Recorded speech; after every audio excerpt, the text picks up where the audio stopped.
फक्त 3 पदार्थांपासून बनलाय कोकणातील हा पारंपरिक गोड पदार्थ. तुम्ही कधी खाल्लाय का?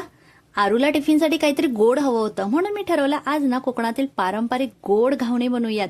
जे गोड तर आहेच, त्यासोबत पौष्टिक पण. त्यासाठी रात्री तांदूळ भिजत घातले, सकाळी ते मिक्सरमध्ये थोडेसे दाणेदार वाटून घेतले.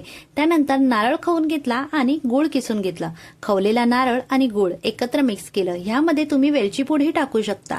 माझ्याकडे सकाळी नव्हती म्हणून मी टाकली नाही. आता भेडाचा तवा गरम करून त्याला तेल लावून घेतलं आणि त्यावर तांदळाचं पीठ पसरवलं. मध्ये नारळ गुळाचं सारण भरलं आणि मस्त असे गोड घावणे तयार झाले. हे घावणे चवीला जितके छान आहेत तितकेच पौष्टिकही आहेत, कारण तांदळामुळे शरीराला ऊर्जा मिळते. गुळामध्ये लोह आणि खनिजे असतात, तर नारळामध्ये चांगले फॅट्स, फायबर आणि अनेक पोषक घटक असतात.